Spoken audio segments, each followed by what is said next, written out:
اعوذ باللہ من الشیطان الرجیم بسم اللہ الرحمن الرحیم۔ آج ہم آپ کو ایک عظیم سپہ سالار جنہوں نے 17 سال کی برس میں سندھ کو فتح کیا تھا، اس سپہ سالار کے بارے میں بتائیں گے۔ اس سپہ سالار کا نام محمد بن قاسم ہے۔ محمد بن قاسم کا پورا نام عماد الدین محمد بن قاسم تھا، جو کہ بنو امیہ کے مشہور سپہ سالار حجاج بن یوسف کا بھتیجا تھا۔ محمد بن قاسم 694 ہجری میں طائف میں پیدا ہوا۔ ان کے والد کے خاندان کے ممتاز افراد میں شمار کیے جاتے۔ جب حجاج بن یوسف عراق کا گورنر مقرر کیا گیا تو اس نے محمد بن قاسم کے والد کو بصرہ کے گورنر مقرر کیے۔ محمد بن قاسم نے ابتدائی تعلیم بصرہ میں حاصل کی۔ ابتدائی تعلیم کے بعد فوج میں بھرتی ہوئے۔ محمد بن قاسم نے 15 سال کی عمر میں 708 ہجری کو ایران میں کردوں کی بغاوت کے خاتمے کے لیے سپہ سالار کے فرائض لیے اور اس نے ایک معمولی چھاؤنی کو شیراز کا ایک خاص شہر بنا دیا۔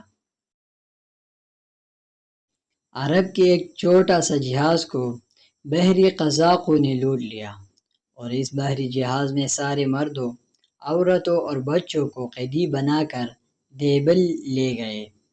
قزاقوں کے اس گروہ کو راجہ داہر کی سرپرستی حاصل تھی۔ ان سب کو قید خانے میں ڈال دیا گیا اور ان پر ظلم ستم کرنے لگے۔ اس ظلم سے تنگ آ کر ایک قیدی عورت نے حجاج بن یوسف کے نام خط لکھا۔ حجاج بن یوسف نے جب خط پڑھا تو آنکھوں میں آنسو آ گئے، مگر اس خط میں جگہ کا پتہ نہیں لکھا تھا۔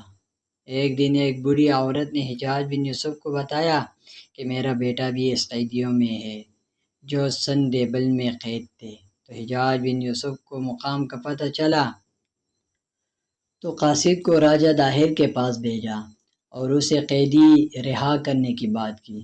تو راجہ داہر نے صاف انکار کر دیا اور کہا ان ڈاکوؤں کا مجھ سے کوئی تعلق نہیں، میں ان ڈاکوؤں سے مقابلہ نہیں کر سکتا۔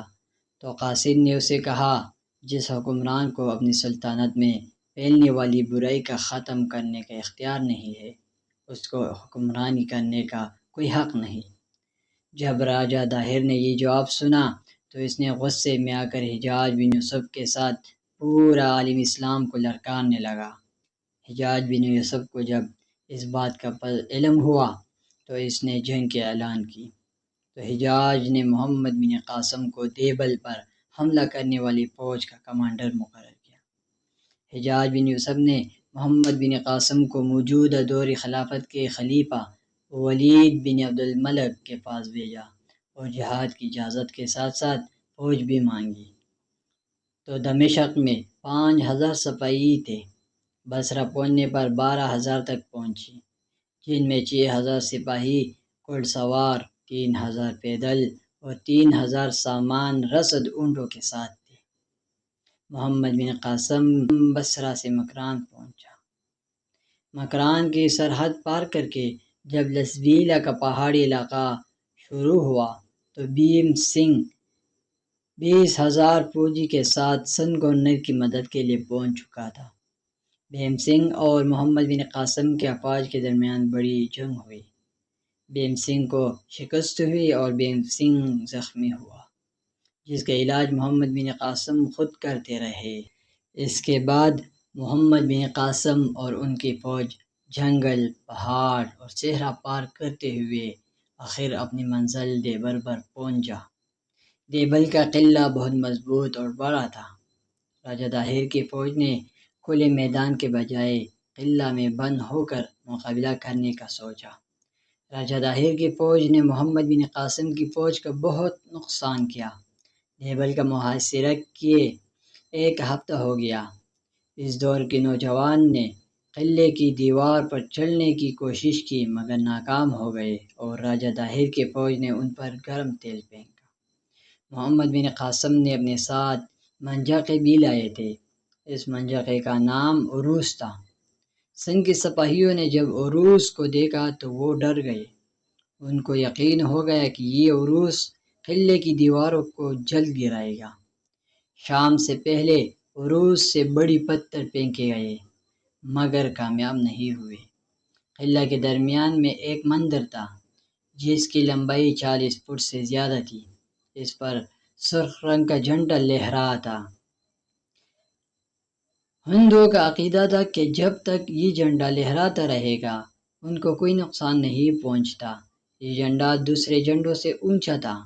محمد بن قاسم کو جب اس بات کا علم ہوا تو اس نے خود اس جھنڈے کو نشانہ بنایا اور عروج کی مدد سے اس جھنڈے کو گرا دیا۔